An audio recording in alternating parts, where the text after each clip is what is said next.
buenas noches a todas y a todos. Nos da mucho gusto estar nuevamente con ustedes. Estamos construyendo los comités de defensa de la Cuarta Transformación. Y esta noche, pues nos da mucho gusto al dialogar con un hermano, con un compañero, un gran luchador, con el que queremos charlar esta noche para que todos ustedes tengan la perspectiva de un hombre que viene de un proceso un poquito diferente al nuestro. Me refiero, originalmente viene de la lucha armada y ahora trabaja abiertamente en la lucha democrática en su país, en El Salvador. Esta noche estará con nosotros el compañero Sigfrido Reyes. Bienvenido, Sigfrido. Es un gusto, es un honor tenerte aquí con nosotros en construyendo los comités de defensa de la Cuarta Transformación. Gracias, Flavio. Gracias, José Antonio. Me siento realmente muy honrado de participar en este programa que entiendo se transmite de forma regular y donde se abordan los grandes problemas del proceso de transformaciones que vive México, los grandes retos, los grandes desafíos. Y con mucho gusto quiero, pues, en esta ocasión, mandar un gran saludo a todos los que participan de estos esfuerzos y compartir experiencias, compartir impresiones de lo que han sido también estos procesos en otros países de nuestra América Latina, los complejos problemas que se presentan en estos esfuerzos de transformación social, económica y política y cultural. Y pues de esa manera pues también que pueda el público que ve este programa pues tener una idea de las complejidades que también hemos enfrentado y seguimos enfrentando en distintos países de nuestra América. Así que es un gusto y les agradezco la oportunidad. Pues muy bienvenido, Sigfrido. Y pues yo arrancaría esta charla, porque nuestro programa es así, más que una entrevista formal, es una charla entre amigos. Y yo quisiera preguntarte, Sigfrido, a la luz de la experiencia en tu país, ¿cómo valoras tú comparativamente el proceso que hoy, de manera muy reciente, en el 2018, se está desenvolviendo en México? Por lo que tenemos el dato, tú tienes ya un año de estar viviendo en nuestro país y es evidente que tendrás una serie de valoraciones contrastantes, críticas, valoraciones que nos pudieran ayudar a comprender mejor nuestra condición nacional a la luz de las experiencias latinoamericanas y particularmente en tu experiencia. ¿Cómo ves, Sigfrido? ¿Qué futuro nos deparas? Bueno, yo creo que el proceso que vive México es observado con una gran atención y con una gran esperanza en el resto de América Latina y el Caribe. Creo que las propuestas que ha planteado el presidente López Obrador son propuestas que atraen mucho la atención del mundo progresista y del mundo de la izquierda de América Latina.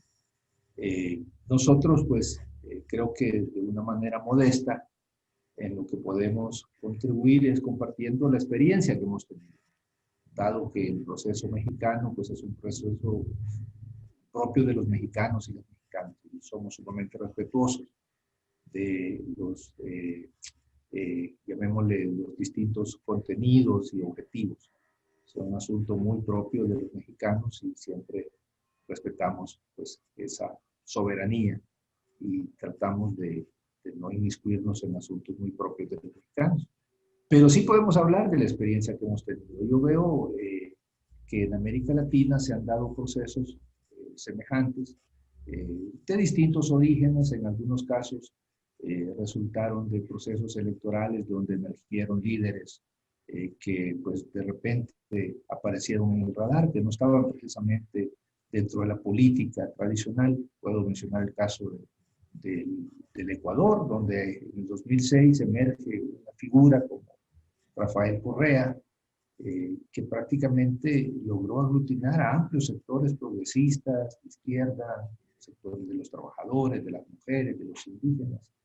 Y pues en prácticamente unos pocos meses convirtieron eso en un movimiento político muy poderoso, la Revolución Ciudadana.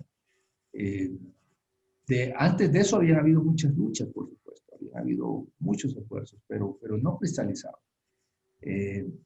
Algo muy distinto a lo que sucedió en Bolivia, donde Evo Morales venía ya de un buen rato de venir en estas luchas, primero como dirigente cocalero, después como dirigente de un gran movimiento campesino y social, que luego pues deciden crear un partido político, el Movimiento al Socialismo, y después de algunas participaciones, pues finalmente logra llegar a la presidencia de Bolivia y inicia pues un proceso de transformaciones muy profundos que incluye la redacción de una nueva constitución. Igualmente es el caso ecuatoriano. Vemos otros casos como el proceso brasileño, también donde después de muchos esfuerzos, y creo que en ese sentido hay una semejanza con México, el compañero Ignacio Lula da Silva, pues va creciendo cada vez en popularidad, en respaldo, en simpatía, junto con el Partido de los Trabajadores y otros movimientos sociales, y finalmente logran llegar a la presidencia del Brasil. En el caso salvadoreño, como tú lo apuntabas, venimos de un movimiento armado que enfrentó una dictadura militar muy feroz, muy sanguinaria, que se prolongó por prácticamente 60 años. Y durante más de una década nosotros, constituidos en un movimiento armado guerrillero, el Frente Farabundo Martí para la Liberación Nacional, pues nos planteamos el objetivo de acabar con esa dictadura militar. Finalmente lo logramos, no a través de una victoria militar clásica, sino que de un acuerdo político, los acuerdos de paz, que por cierto se firmaron acá en la Ciudad de México, en el Castillo de Chapultepec. Y después de entrar a la vida política civil, institucional, pues comenzamos a acumular fuerza electoral, pues traíamos una gran fuerza política, una gran fuerza ética y una gran fuerza social de los días y de los años de la lucha armada. Pero fue difícil, fue difícil. Empezamos ganando alcaldías pequeñas, luego ganamos alcaldías grandes, la capital del país, fuimos ganando fuerza en el Parlamento y para el 2007-2008 prácticamente la ciudadanía estaba lista para darnos el pase a gobernar el país. Lo hicimos durante 2 periodos presidenciales, 10 años. Creo que hicimos grandes transformaciones en la vida social, cultural, política del país. Ahora, todo esto creo que nos deja algunas enseñanzas de estos procesos que yo estoy comentando. Primero, prácticamente todos los procesos de transformación que he mencionado han significado grandes cambios sociales, sacar de la pobreza a millones de personas, mejorar las condiciones de equidad, de inclusión social, de igualdad. Eso se puede demostrar de forma fehaciente, incontrastable, a través de las estadísticas que se llevan no solo por los gobiernos, sino por los organismos internacionales como la CEPAL, el PNUD, etc. Fueron procesos que dejaron a millones de personas en condiciones mejores de las que habían estado en el pasado, con acceso a la educación, a servicios de salud, a empleo, a grandes sectores de la población prácticamente se les incorporó a la clase media. También son procesos que defendieron de una forma enérgica la soberanía nacional, la independencia, y avanzaron con proyectos de gran unidad latinoamericana y caribeña. Lo vimos en América del Sur con el proyecto de UNASUR, con el proyecto de la CELAC, que todavía sigue vivo. No obstante eso, han habido reveses, y creo que en eso es importante destacar cómo es posible que habiendo logrado tantos avances sociales, políticos, respecto a los derechos humanos, respecto a la Constitución y a las leyes, pues de repente se dan situaciones bruscas que terminan generando un estancamiento y a veces hasta retroceso. En el caso pues, ecuatoriano, pues vimos una situación donde prácticamente desde adentro del proceso mismo surge una figura que es respaldada por el movimiento de la Revolución Ciudadana, que venía incluso de ser vicepresidente de Rafael Correa. Este es el caso de Lenín Moreno. Pero ya estando en el gobierno, pues adopta decisiones que prácticamente van en el sentido contrario a los principios y a la propuesta política del movimiento de la Revolución Ciudadana. Y eso ha llevado a que en Ecuador pues tengamos hoy en día una situación de un gobierno prácticamente entregado a los poderes imperiales, que reinstauró muchos de los rasgos del neoliberalismo que la Revolución Ciudadana había ido descartando. Vemos el caso de Brasil, donde se produce un golpe parlamentario que termina sepultando el proyecto del PT, del Partido de los Trabajadores, persiguen judicialmente a Lula da Silva y a otras destacadas figuras del gobierno del PT o de los gobiernos del PT. Prácticamente le impiden participar nuevamente en una elección presidencial porque sabían que iba a ganar una elección presidencial si lo dejaban participar.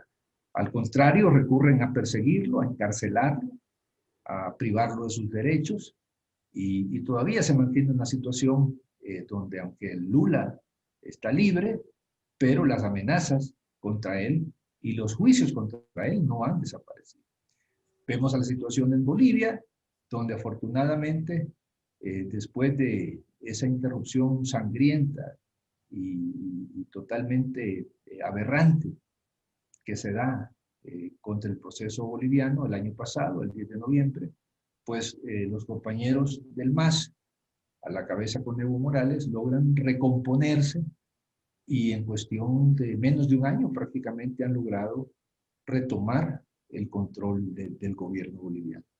En el caso salvadoreño, que es el del que puedo dar más testimonio, nosotros tuvimos un revés electoral en el año 2019 y prácticamente un sector de la derecha, llamémosle de una nueva derecha, de una derecha no tradicional, pues se toma las riendas del gobierno y aplica políticas totalmente opuestas a lo que nuestro país había vivido, o sea, políticas neoliberales, represión contra los líderes opositores, persecución política, juicios arbitrarios, intentos de golpe de Estado contra el Congreso, como lo pudimos ver el pasado mes de febrero, y una rampante corrupción que prácticamente está debilitando de una forma tremenda las bases de la institucionalidad y de la legalidad en el país.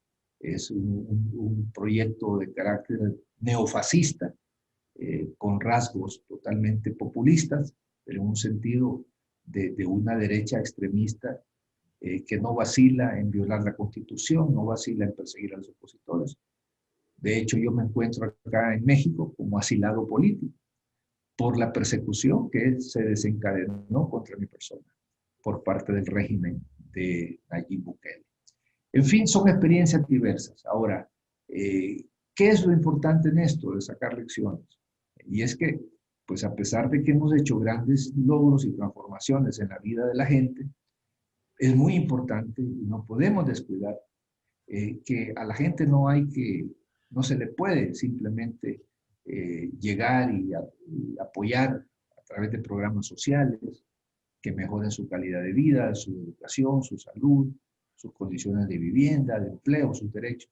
Si eso no va acompañado del proceso de organización desde la base, si la gente no se apropia de esos proyectos que van a elevar su calidad de vida, si no se organiza, si no logra tomar conciencia de que no es un Estado paternalista que lo está beneficiando, sino que esos logros sociales son parte de una lucha y que esa lucha pues tiene que profundizarse y garantizar su continuidad en el tiempo. De lo contrario, pues vemos procesos bruscos de reversión. Y eso no tiene que ver con que se hayan logrado avanzar en los indicadores sociales.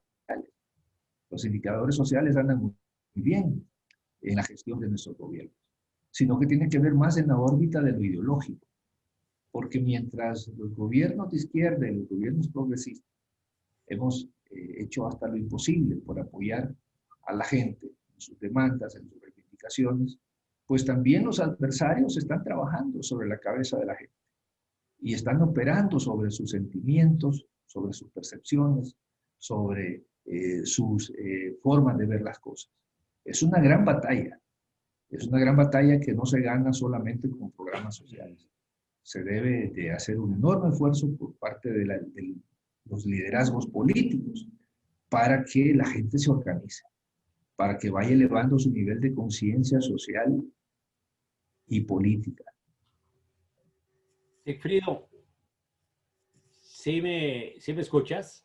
Sigfrido, se perdió momentáneamente unos segundos la comunicación, pero a reserva de que Flavio pueda también plantear alguna pregunta, creo que con tu exposición llegas a un punto que a nosotros nos interesa mucho profundizar.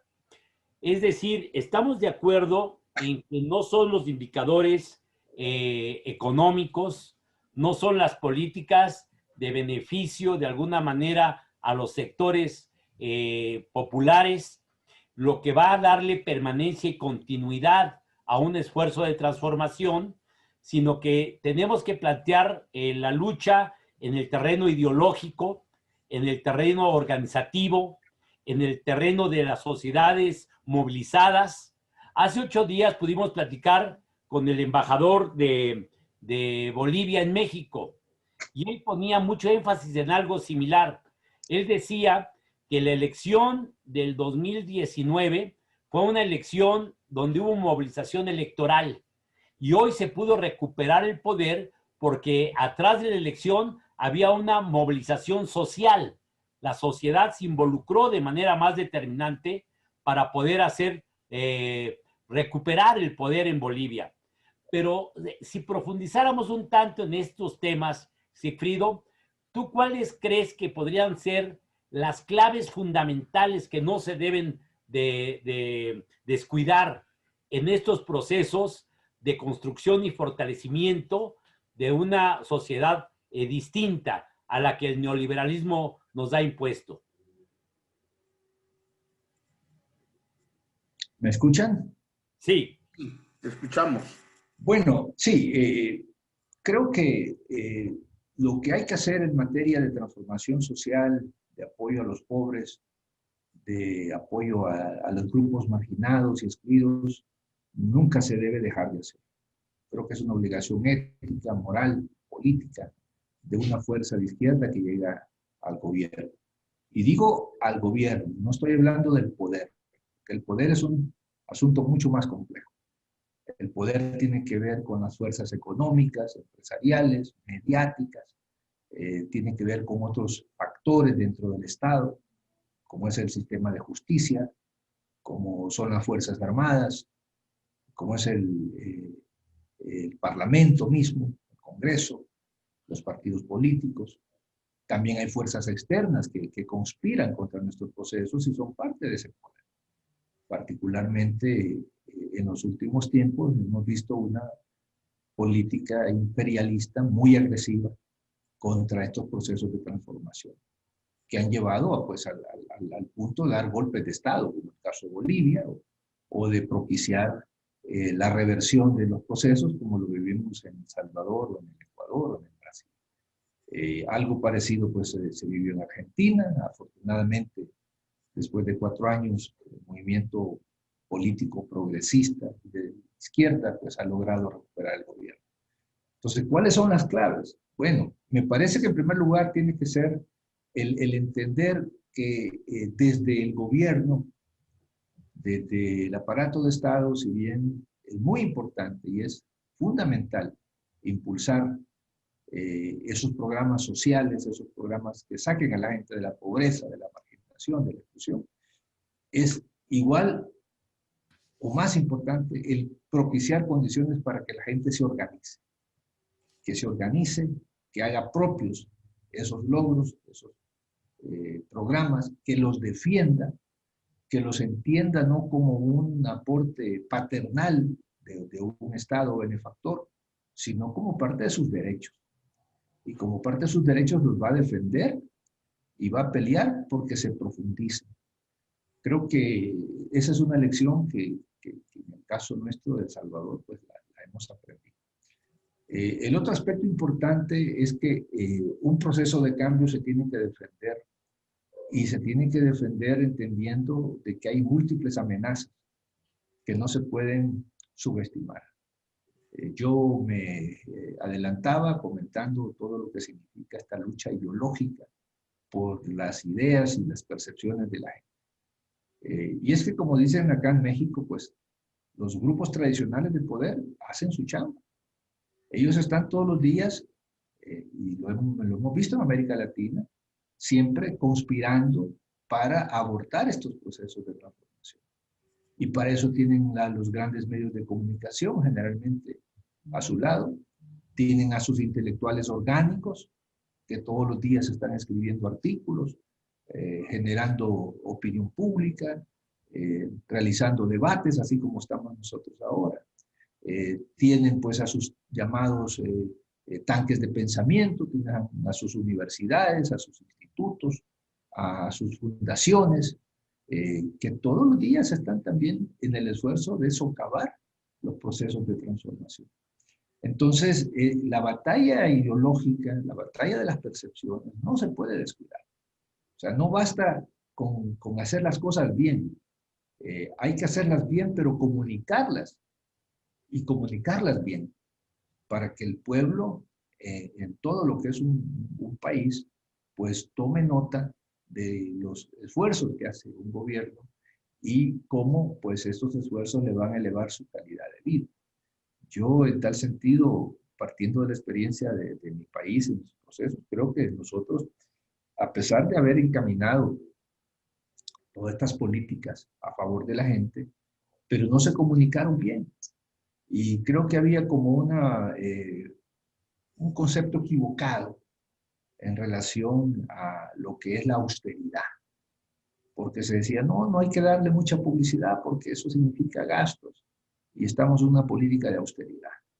Bueno, pero resulta que si la gente no se entera de lo que su gobierno está haciendo en su beneficio, pues los adversarios no van a descansar y van a hacer todo lo posible para empañar esos esfuerzos.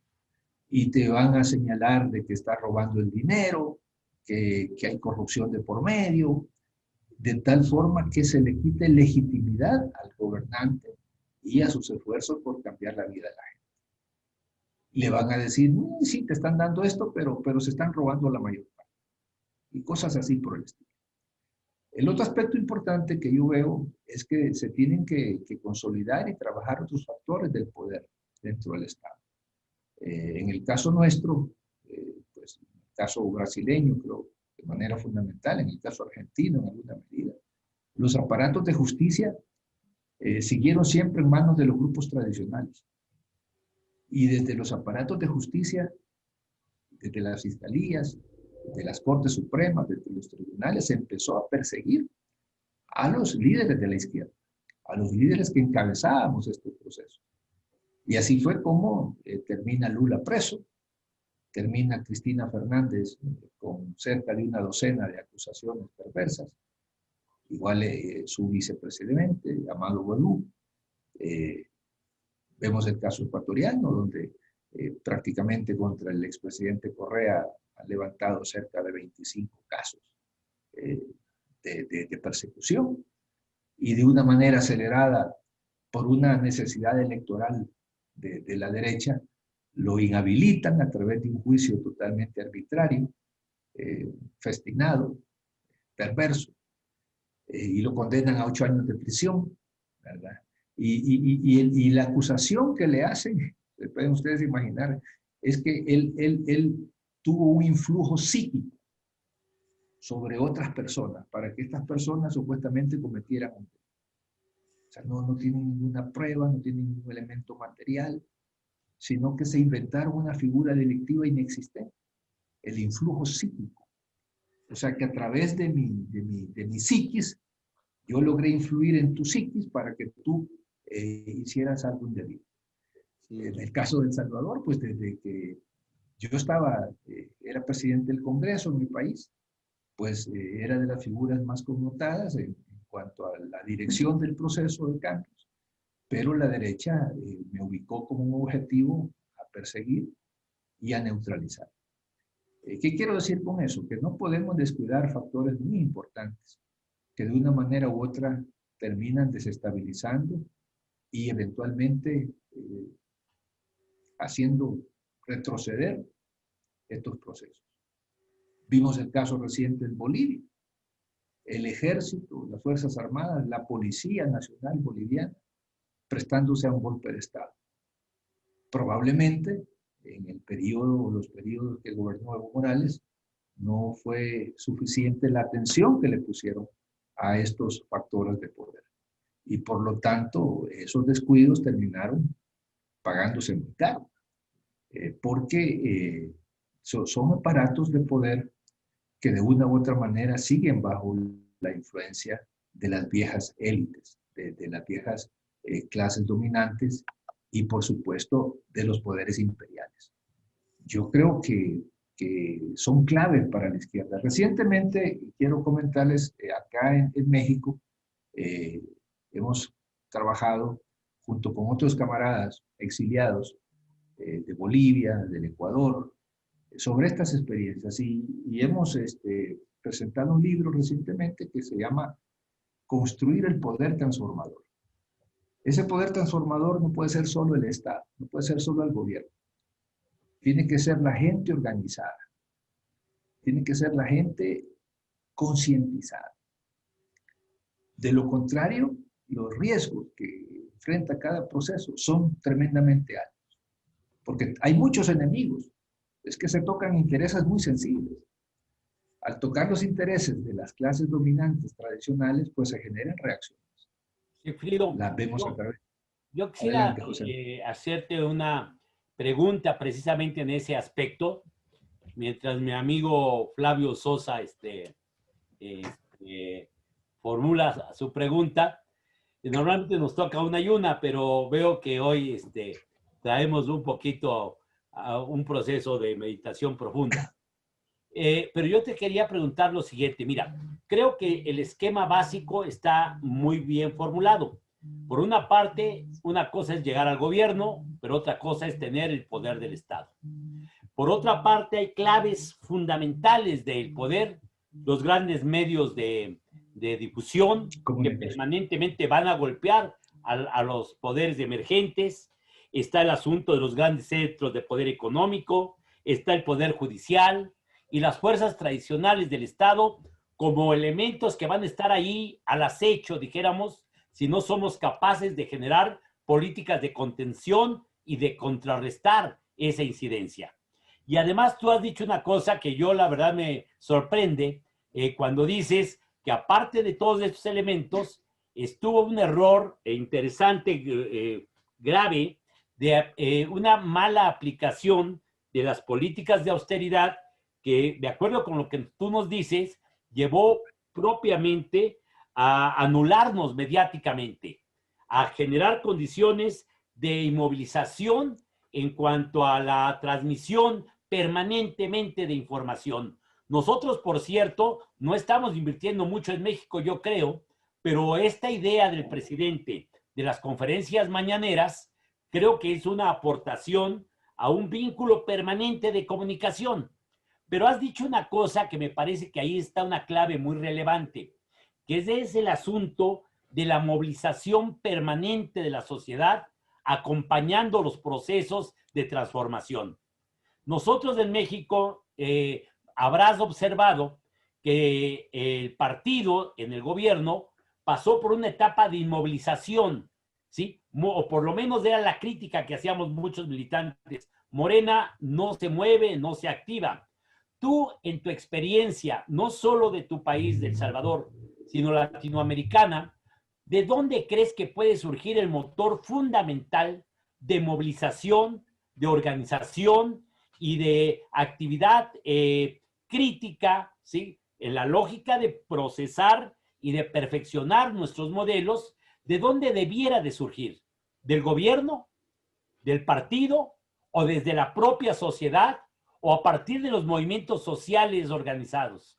¿Cómo ves tú este reto? ¿Dónde están las claves para poder generar estos procesos de fortalecimiento de las dinámicas de transformación?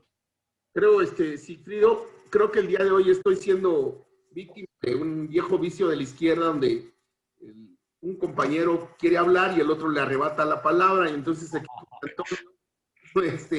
acostumbrado a hacerlo, el día de hoy no me permite ni formular preguntas. Yo quisiera solicitarte que me ayudes nos ayudes a entender con una perspectiva autocrítica tu experiencia, la experiencia salvadoreña. Por un lado, yo quisiera planteártelo desde dos ángulos. Uno, el margen que el neoliberalismo les dejó a ustedes como gobierno. Porque todos los gobiernos llegan con una perspectiva, con un programa, con una propuesta de gobierno y con un impulso social pues muy fuerte, que la propia gente viene demandando lo que quiere y el partido que está ofreciendo, proponiendo, se compromete a. Pero luego nos enfrentamos a la globalización, nos enfrentamos al neoliberalismo, nos enfrentamos al capitalismo salvaje, nos enfrentamos a la geopolítica. ¿Qué tanto margen tuvieron ustedes? Es la primera pregunta. ¿Sí? Y la segunda sería, si podrías abundar un poquito en la autocrítica de los errores cometidos. Ok, está bien, no se supieron comunicar los logros. Está bien, ok, no empujamos desde abajo también. ¿Qué otros errores crees tú autocríticamente que se cometieron en el gobierno de El Salvador? Nosotros estamos tratando en estos programas de los comités de defensa de la Cuarta Transformación en provocar la reflexión entre la militancia para que observemos la realidad latinoamericana que nos es tan cercana, que es tan cercana a la realidad mexicana. Bueno, creo que ambas preguntas en realidad pueden resumirse en una y trataré de darle respuesta de una manera integral. Pues yo creo que en este esfuerzo realmente es el partido político, es la fuerza política la que debe de ser el motor que impulse y sea como el catalizador para los cambios. Porque los gobiernos, lo digo por experiencia propia, y así es en todas partes, pues ya tienen ciertos cánones, ciertas formas de hacer las cosas. Y hay toda una serie llamémosle, de conductas que se van transmitiendo, incluso de generación en generación. Las secretarías serán siempre las secretarías, tienen sus códigos, y hay lo que se le llama los poderes deónticos, que al funcionario, al ser humano, aunque venga de una militancia política de larga data, pues de una manera u otra lo empiezan a restringir, lo empiezan a conducir hacia ciertas formas de hacer las cosas. Y las instituciones terminan prácticamente imponiéndose sobre el militante, sobre el dirigente político. Por eso es importante que el partido, o la fuerza política, o las fuerzas políticas que están empujando un proceso, siempre mantengan una actitud activa y a veces hasta crítica hacia las actitudes o decisiones de un gobierno. Ahora estoy hablando en términos muy generales. Creo que nosotros, siendo bastante autocríticos, no fuimos lo suficientemente acertados a la hora de señalar que hay ciertas cosas que hacía el gobierno que a la gente no le gustaban, que a la gente no le parecían, y que eso generaba un desgaste para el gobierno y para el partido. Y eso pues después se reflejaba en la siguiente elección. Yo pienso que el partido político, junto con las organizaciones sociales, junto al pueblo organizado, deben de ir pensando más allá que lo que puede ver un ministro. que lo que puede ver un funcionario del Estado. Sigfrido, Y no caer en esa condición. Pero yo quisiera saber, esas cosas a las que te refieres, que desde el gobierno se generaban o se impulsaban, pero que a la gente no le gustaban, si nos pudieras explicar un poco qué tipo de iniciativas, de qué tipo de iniciativas estaríamos hablando. Bueno, por ejemplo, puedo comentarte que en algún momento, en el caso de nuestro gobierno, se decide por una postura tecnocrática que se va a reducir el subsidio al gas propano, al gas que usa la gente para cocinar. Y eso golpeaba fundamentalmente a las clases medias, porque se redujo ese subsidio para el sector. Eso nos pasó una factura electoral muy grande. Y el partido no tuvo en ese momento la decisión de cuestionar y distanciarse públicamente de esa decisión. Lo pongo como un ejemplo de cómo ciertas decisiones que se toman desde un enfoque tecnocrático, desde un enfoque meramente contable, pues al final te pueden generar un distanciamiento de la gente. Y las facturas no las paga el gobierno, las paga la fuerza política o las fuerzas políticas que están soportando a ese gobierno. Y eso me lleva en buena medida también a la pregunta de Flavio. ¿Qué márgenes tenemos? Depende del país. Hay países, como es el caso de Bolivia, Brasil, incluso Ecuador, Venezuela, que tienen grandes recursos naturales. Tienen petróleo, tienen gas, tienen litio, tienen pues, una industria muy consolidada, particularmente el caso de Brasil. Y eso les permite cierta, no diría autonomía, pero sí una mayor fortaleza para poder enfrentar estos desafíos. Habemos otros países, como es el caso de El Salvador, podría decir en alguna medida Nicaragua, con muchas más limitaciones en materia de fortaleza económica. No tenemos grandes recursos naturales. En el caso de El Salvador, el neoliberalismo incluso nos dejó sin moneda, porque allá por el 2001 la derecha decidió dolarizar la economía. Entonces no teníamos ni siquiera el instrumento de la política monetaria para poder influir sobre la economía nacional. Y pues de una manera u otra los organismos internacionales son implacables y terminan imponiendo ciertas agendas. Y hay que tener realmente mucho coraje y mucha determinación como para enfrentar esas presiones. Países como México, obviamente, tienen mucha más posibilidad, porque son países con economías mucho más fuertes. En el caso de México, pues es incluso también del G20, es la segunda economía latinoamericana y tiene abundantes recursos naturales. Creo pues que cada país tiene una situación particular y eso le permite tener mayor o menor autonomía frente a estas presiones. En el caso de El Salvador, debo de mencionar también el factor de la política norteamericana, que siempre ha gravitado y siempre ha estado tratando de imponer su visión y a imponer sus intereses. Y no es fácil enfrentarse a todo ese aparato y a todo ese influjo, porque prácticamente te terminan chantajeando, te terminan extorsionando para que te sometas a sus designios. En el caso nuestro, nosotros creo que en tal sentido hicimos una gran resistencia frente a eso. Sabemos que a Washington nunca le gustó que nuestro gobierno apoyara los procesos de integración latinoamericana, que se solidarizara con Cuba, con Venezuela, con otros procesos atacados. Pero tuvimos la dignidad y la moral para nunca apartarnos de esos procesos de integración latinoamericana y de las luchas de los pueblos latinoamericanos e incluso de otros continentes, como el pueblo palestino o el pueblo saharaui. En fin, creo pues que volviendo al origen de esto, yo sí considero, a partir de una experiencia muy particular, que las fuerzas políticas, sea un partido, sea un movimiento, junto con las organizaciones sociales, son las que deben de ir a la cabeza de los procesos. Los gobiernos van a ir detrás. No podemos descansar o depositar todo el peso de un proceso en las espaldas de los cuadros que hemos enviado al gobierno. Tratamos de enviar a los mejores cuadros para que hagan el mejor trabajo posible. Pero el partido y las fuerzas políticas deben estar muy atentas.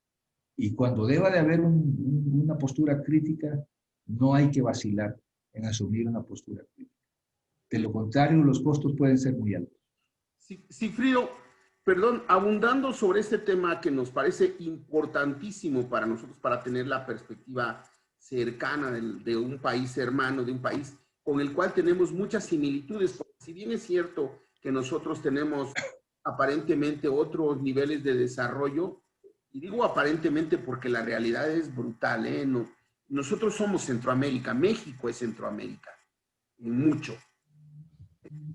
Pregunto, la relación con el ejército, ustedes venían de muchos años de enfrentar a una poderosísima junta militar, un poderoso ejército, y luego llegaron hasta una situación, se ha calificado de empate militar con el ejército. Exactamente.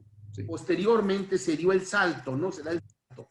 Pero el ejército no renuncia al poder. El ejército está empoderado, o sea, una cosa es el gobierno y otra cosa es el poder, como correctamente lo dimensionas, maestro.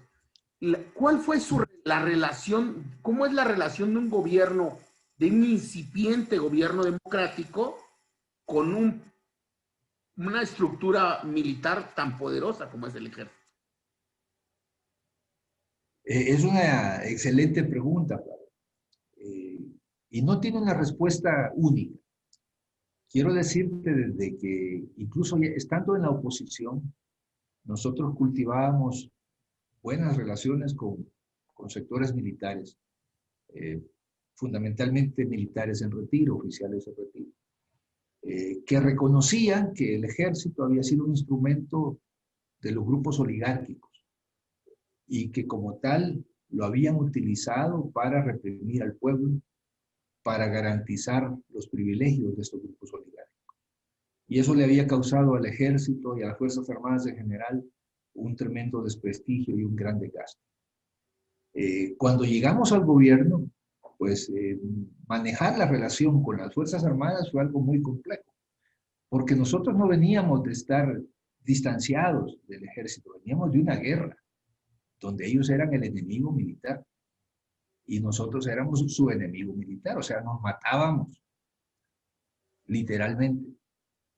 Entonces, el que las Fuerzas Armadas tuviesen como comandante general, comandante en jefe, a un antiguo guerrillero, pues ustedes se pueden imaginar lo que puede significar en términos psicológicos, sobre todo para los altos oficiales. Pero creo que llevamos las cosas de una manera relativamente aceptable. Nunca hubo de parte de las Fuerzas Armadas algún conato o algún tipo de acto hostil. Pero también debo reconocer que pudimos haber sido mucho más agresivos en la transformación de esas Fuerzas Armadas y no lo hicimos. Pudimos, por ejemplo, haber hecho que esas Fuerzas Armadas pidieran perdón por las atrocidades cometidas en el transcurso de la guerra, que cometieron verdaderos actos criminales, crímenes de guerra, torturas, desapariciones, masacres. No se hizo, porque había una postura muy conservadora dentro del gobierno que decía no toquemos esos temas porque esos temas pueden generar intranquilidad en las Fuerzas Armadas. Pudimos haberle cambiado los nombres a guarniciones militares que glorificaban a criminales de guerra y no se hizo. Pudimos haber hecho mucho más en cuanto a que las Fuerzas Armadas tuviesen una conducta y asimilar una doctrina mucho más respetuosa de la democracia y los derechos humanos. Y resulta que hoy mismo estamos de una forma u otra, cosechando el no haber hecho las cosas suficientemente bien y de manera oportuna. Porque esas Fuerzas Armadas hoy se han convertido en el principal soporte de un proyecto dictatorial. Y nuevamente están saliendo a reprimir a la gente. Y nuevamente están exaltando el militarismo.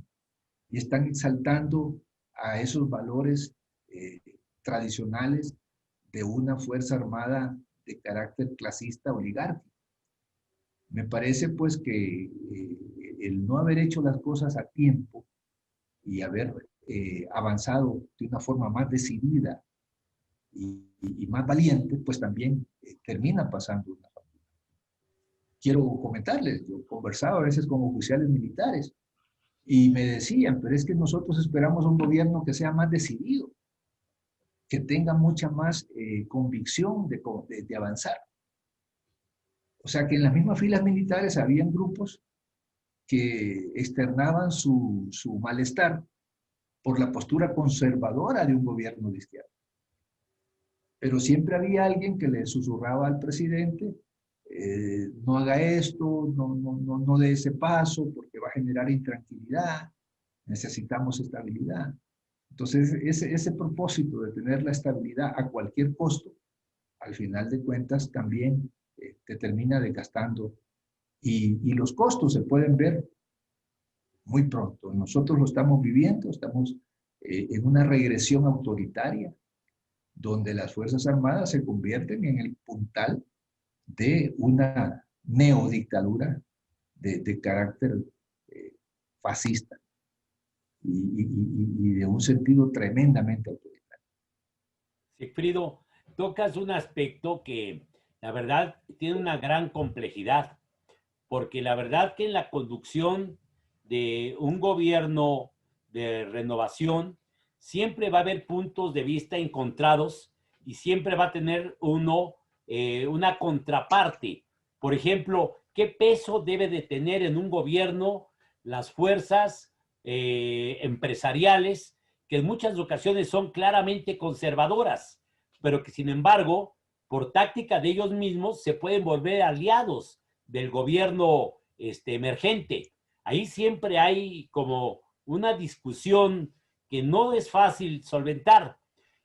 Yo cuando tú explicabas esto del ejército, yo decía, bueno, a lo mejor sí, no hay que confrontar abiertamente a los sectores militares, siempre y cuando los procesos de organización de la sociedad estén avanzando rápidamente para buscar ese poner orden en un ámbito tan relevante del Estado, lo hagamos con mejor correlación desde la sociedad. O sea, es muy complejo, yo creo que es muy complejo, pero yo quisiera preguntarte una cuestión más bien hacia el futuro.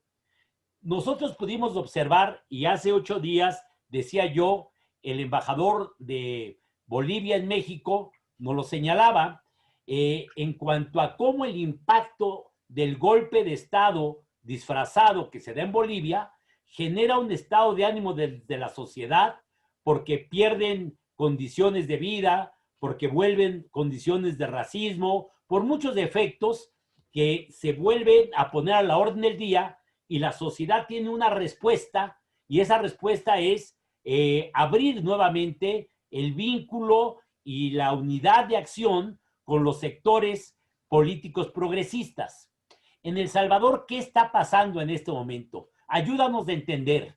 Estamos ante un proceso que tardará muchos años en restablecerse en una perspectiva de transformación social, o realmente, aún con esa actitud represiva o precisamente por esa actitud represiva, elitista, neoliberal que se está imponiendo, podríamos pensar que renace un movimiento social y que pudiera augurar que puede restablecerse condiciones desde la sociedad de poder retomar el poder en El Salvador en un plazo no tan largo. ¿Tú cómo valoras la situación coyuntural en El Salvador? Mira, yo creo que el propósito de una fuerza de izquierda auténtica debe de ser enfrentar ese régimen represivo, cuestionarlo, debilitarlo y finalmente derrotarlo.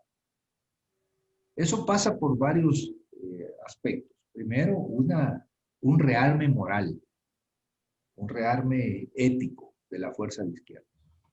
Eso pasa también por decir y aceptar situaciones de una forma autocrítica, de cómo ciertas cosas no se hicieron bien cuando éramos fuerza política gobernante.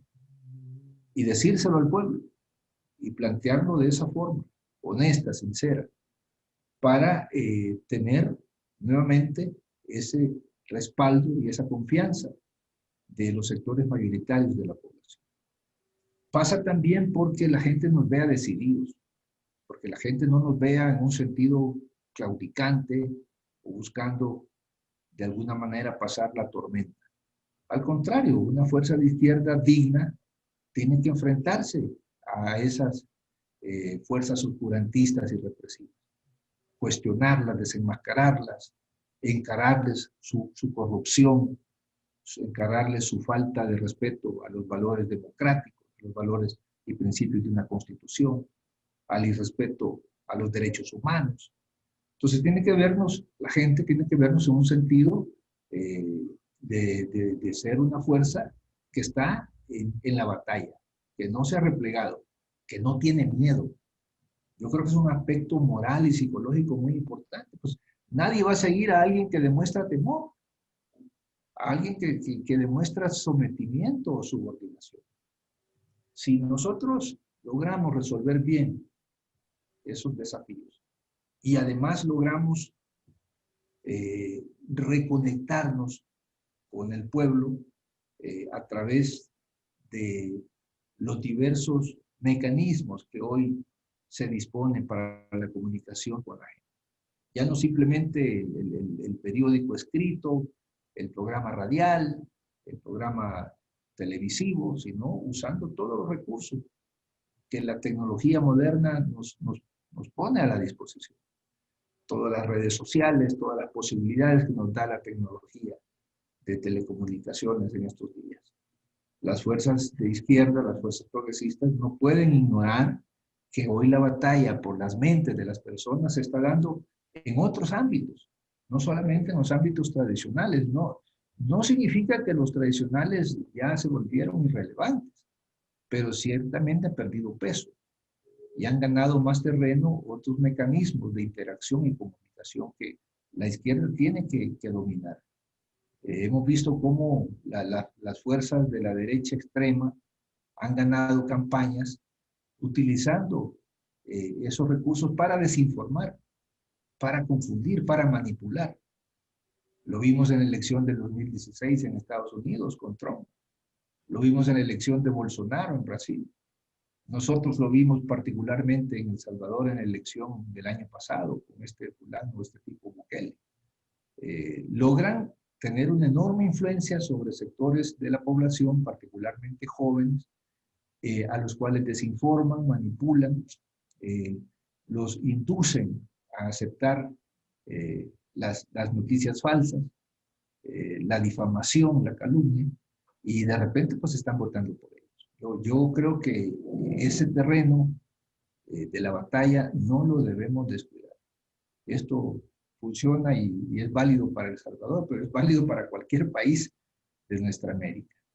Y en tal sentido, creo que el tener convicciones, tener fortaleza moral, el tener decisión de vencer. Nosotros venimos de batallas muy duras, de enfrentar, como lo he dicho, a ejércitos armados, de enfrentar al imperio norteamericano que prácticamente hizo de El Salvador un teatro de guerra en los años 80. Sí. Pues no creo que le debamos temer a un intento dictatorial neofascista, y con la misma convicción lo tenemos que enfrentar. Pero también adoptando esos métodos de trabajo que nos permitan una mejor comunicación con el pueblo, con la gente, con su cotidianidad. De manera pues que con esa fuerza podamos derrotar este proyecto de restauración neoliberal y de restauración dictatorial. Sigfrido, estamos casi terminando en la parte final de nuestro programa. Este programa está dirigido, si bien es cierto, está dirigido a los comités de defensa de la Cuarta Transformación. Estamos en Internet, estamos en el Facebook, estamos en YouTube. Entonces, mucha gente puede acceder. Nosotros tenemos una coincidencia con ustedes, somos gente de izquierda, y en esa idea de que somos hermanos, que somos compañeros, camaradas, yo me atrevería a hacerte un planteamiento para ver si nos ayudas. Un teólogo brasileño que se llama Frei Beto, que seguramente tú conoces, en algún momento publicó un documento que lo llamó 10 consejos, 10 consejos para un militante de izquierda. Sí, lo conozco. Desde tu perspectiva, ¿qué es ser de izquierda en estos momentos? ¿Qué le recomendarías a la gente de izquierda? ¿Qué le aconsejarías a la gente de izquierda ante esta realidad pandémica, ante esta realidad neoliberal, ante nueva pugna por la hegemonía mundial, ante estos gobiernos que hay en algunos países como el tuyo, identificados abiertamente con la derecha y con un discurso que pareciera quererse acercar a las mayorías? ¿Qué le aconsejarías? ¿Qué aconsejarías a un ciudadano para seguir siendo de izquierda y para luchar con una perspectiva de izquierda? Bueno, hablar de consejos quizás sería demasiado petulante de mi parte, pero más bien puedo hablar de una reflexión. Y yo creo que el ideario de izquierda sigue siendo válido, sigue siendo de avanzada, es lo que más esta humanidad necesita para salir de la situación a la que el capitalismo nos ha llevado después de varios siglos, donde tenemos una enorme exclusión social, una gran desigualdad en la distribución de la riqueza, donde tenemos discriminaciones de todo tipo contra mujeres, contra minorías, contra los pueblos indígenas, contra los migrantes, en fin, un mundo sumamente injusto y desigual. Para ser de izquierda en estos momentos creo que la palabra clave debe estar en solidaridad. Solidaridad con todo aquel que necesita, que es perseguido, que es discriminado, que se le niegan sus derechos. Nadie que se presuma ser de izquierda puede tener un comportamiento egoísta, un comportamiento indiferente ante lo que pasa con sus conciudadanos e incluso con lo que pasa en otras latitudes. Quiero decirles que una de las razones que a mí mucho me persigue la derecha es que siempre he estado muy cerca de los procesos de solidaridad con los pueblos. Cuando estaba la plena guerra de Israel contra Palestina en el 2014, yo siendo presidente del Congreso me fui para Palestina a expresar esa solidaridad. Y la derecha se me fue encima de una manera terrible, terrible. Bueno, ser solidario, buscar siempre la justicia y tener esa convicción de actuar en base a lo que piensas. Porque la gente rápidamente se da cuenta si tienes un discurso, pero tienes una conducta distinta. Y me parece que ese es un tremendo reto que todos los días tenemos, desde que amanece hasta que oscurece. El tener coherencia, esa creo que sería la palabra justa. Coherencia entre lo que pensamos, entre lo que decimos y lo que actuamos. Y en tal sentido, tener una conducta que busca siempre la solidaridad, la equidad, la justicia, la inclusión, el tener ese sentido de rebeldía frente a lo incorrecto, frente a lo injusto, frente a lo corrupto, creo que es lo que nos distingue y debe ser, a mi juicio, pues,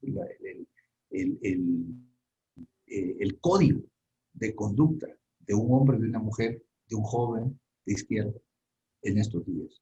Y tener también ese sentido de que hay poderes superiores que a veces quieren negar nuestra identidad, nuestra independencia, nuestra libertad.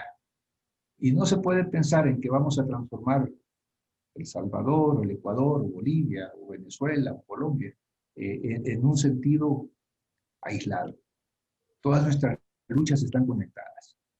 Yo no puedo hablar de la transformación de un país latinoamericano si no veo que los demás países latinoamericanos y caribeños también están luchando junto conmigo.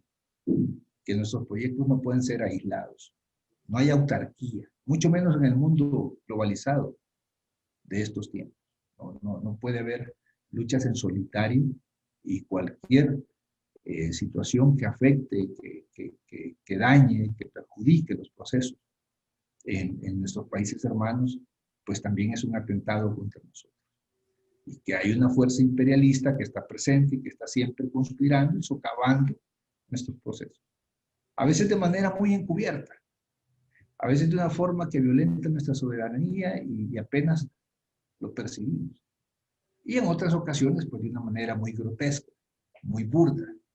En el caso de El Salvador, pues el embajador norteamericano se sienta junto al presidente en los consejos de ministros a tomar decisiones. Es una cosa indigna. A eso se ha llegado. Creo que eso puede resumir, Flavio, lo que yo creo en torno a tu pregunta. Muchas gracias, Sigfrido. José Antonio. No, pues, Sigfrido, darte las gracias por tu participación. De verdad que nos honra mucho tener la oportunidad de esta conversación, que espero que en el futuro podamos darle continuidad. Hay muchas experiencias más que se quedan ahí, pero por lo pronto te agradecemos enormemente tu visión, tu franqueza. Creo que de manera muy directa señalaste algunos temas que obviamente con sus particularidades nos tocan y ayudan a esclarecer nuestra propia ruta. Te agradecemos muchísimo, te mandamos un abrazo y te invitamos para que muy pronto nuevamente nos podamos encontrar.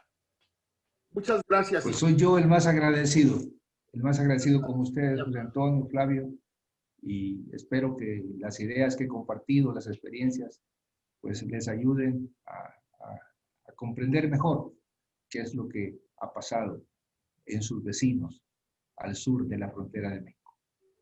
Gracias. Gracias, Sigfrido. Muchas gracias a todas y a todos quienes nos siguen. Esta charla de la noche del día de hoy fue una gran oportunidad de dialogar con un camarada salvadoreño, dirigente de izquierda, exguerrillero, luchador social, expresidente del Congreso de El Salvador, actualmente asilado político en nuestro país. Y ahora vamos directamente a la cápsula El Néctar de la Historia con nuestro compañero Pedro Salmerón.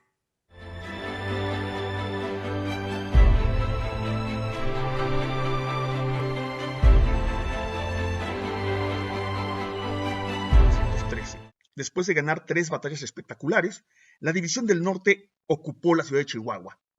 Una asamblea de generales designó a Pancho Villa como gobernador del estado. Al momento de tomar posesión del gobierno de Chihuahua, el estado llevaba 3 años de guerra casi ininterrumpida que había destruido buena parte de su vital sistema ferroviario, mermado los hatos ganaderos y obligado a cerrar muchas fábricas y minas. En casi todos lados faltaba trabajo, alimento y dinero circulante. La población estaba muy dividida y durante los meses anteriores la prensa había hecho una feroz propaganda antivillista mostrando al gran caudillo revolucionario como un sanguinario criminal. Pancho formó gobierno con antiguos maderistas, tomó algunas medidas urgentes y a 4 días de haber tomado posesión del gobierno, el 12 de diciembre de 1913, publicó un documento espectacular y de hondas repercusiones, algunas de ellas inmediatas. El decreto de confiscación de bienes de los enemigos de la revolución, que dice en algunas de las partes: General Francisco Villa, primer jefe del ejército constitucionalista en el estado de Chihuahua y conforme al plan de Guadalupe, gobernador provisional del mismo, de acuerdo con las facultades extraordinarias de que me hallo investido, he tenido a bien decretar lo que sigue. Y aquí viene una argumentación de por qué va a decretar lo que va a decretar, y entonces dice: por tales razones que justifican nuestra actitud ante la dignidad del mundo entero, decreto lo siguiente. Primero, son confiscables y se confiscan en bien de la salud pública. Puntos suspensivos.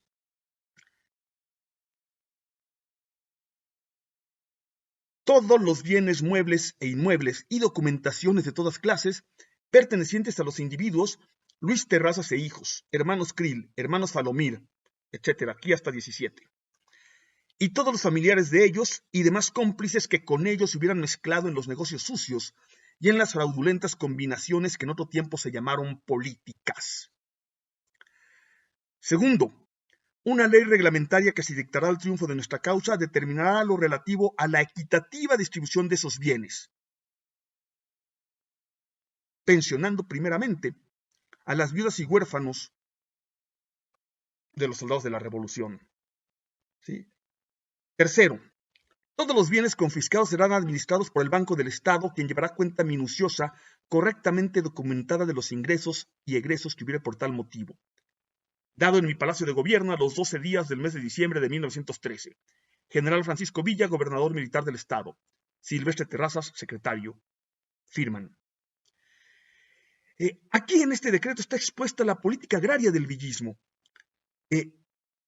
La riqueza pública del Estado, acaparada por 17 familias, sobre todo por dos, la familia Terrazas y Krill, es confiscada y puesta al servicio de la Revolución, con lo cual la División del Norte se convirtió en el más poderoso ejército de América Latina, y posteriormente se dice con claridad que al triunfo de la causa se repartirá esa riqueza. Así entraron en posesión de la Revolución más de 4 millones de hectáreas, unas 200,000 de ellas de riego, ¿sí? Con más de medio billón de cabezas de ganado mayor, una fundidora de hierro y acero, 2 bancos, compañía de tranvías, una cervecería, fábricas textiles, molinos de trigo y harina, todo lo cual sirvió para financiar la revolución, pero también acabó con el hambre en Chihuahua. Se acabó el hambre en Chihuahua. Durante 2 años hubo paz en Chihuahua, los 2 años que gobernó el villismo. Les seguiré contando luego.